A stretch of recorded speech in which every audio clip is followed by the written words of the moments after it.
Hey guys, Andrew and Chelsea here from the Maple Market Crafts, and we got a new project for you. Today we're going to show you how to make a cute farmhouse sign. Before we get started, go down to that bottom right hand corner, click that subscribe button so you can get a notification every time we put out a new video. Now let's get started. The sign is made from 4 pieces of wood with an 1/8 of an inch melamine board wedged in between. We cut the melamine board to be 16 inches by 24 inches. The wood pieces we used have actual dimensions of 3/4 inch by 1.5 inches. You can use a 1x2 board or strip down larger pieces to the size you need. To wedge the melamine between the frame, I placed an 1/8 of an inch wide dado cut in the inside of the frame, and it is 1/4 inch deep and 1/4 inch from the back face. The wood frame pieces are cut at a 45-degree angle, with the lengths along the outside of 17 inches and 25 inches. With the 1/4 inch deep dado into the boards, we only needed to add a 1/2 inch of length for both sides. Now let's start building this thing.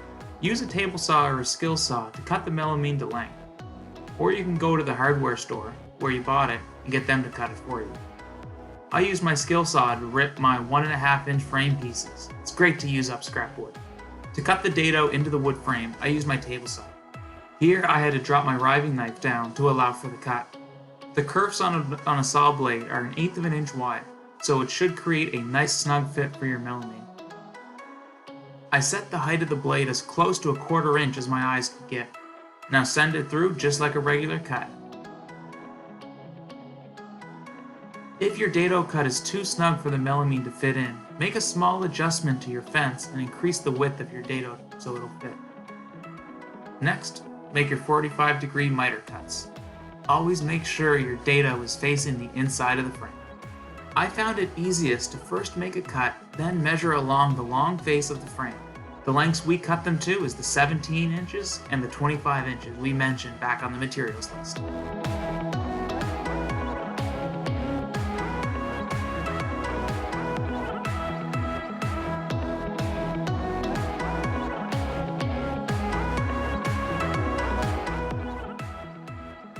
Quickly give the frame pieces a sand over to leave them smooth. It's not really a surface that's going to be touched that often, so don't waste your time here. Remember not to sand any faces that are going to be connected together. We have been really enjoying the look of the Provincial stain by Minwax. This is what we're going to be using today.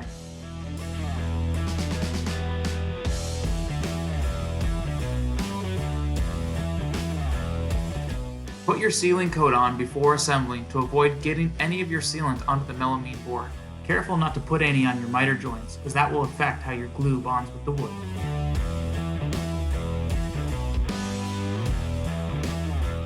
Now we assemble it together. Take your time here. It is nice to have a flat level surface to work on.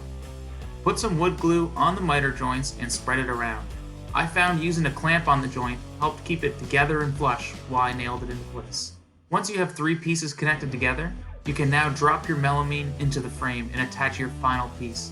Try your best to avoid getting glue on the board while you do this.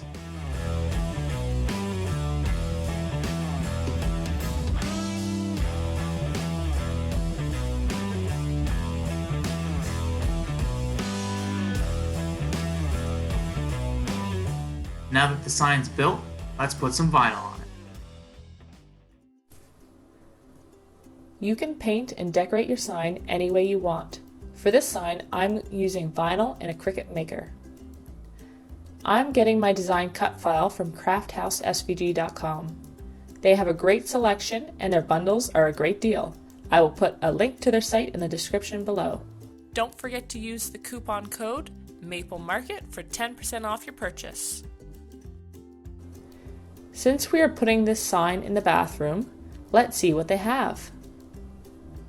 Ooh, this one is cute.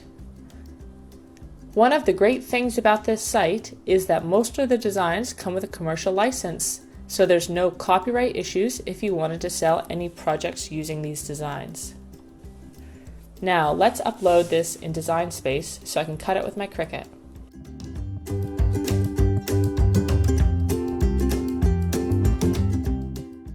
I like to weld my designs as this will keep everything together when it comes time to cut. You can now measure out how big you want your design and play around with your graphic till you are happy.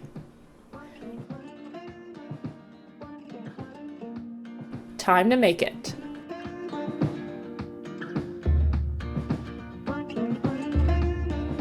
The vinyl I'm using here is black permanent vinyl from Cricut.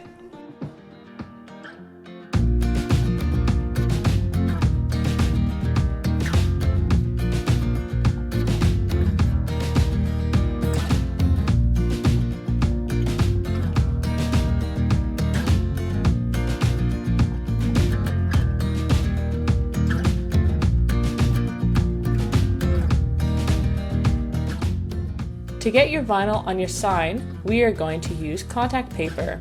I actually like to use Easy Liner, which is a shelf liner from Walmart, as it's not too sticky and it's relatively inexpensive.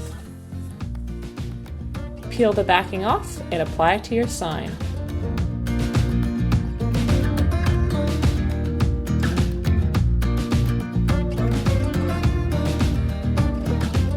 Now your sign is ready to hang up.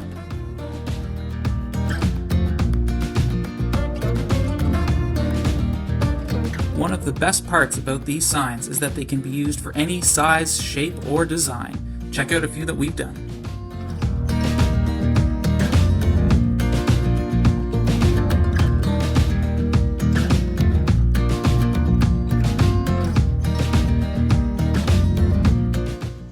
Alright, that's it. I hope you enjoyed the video.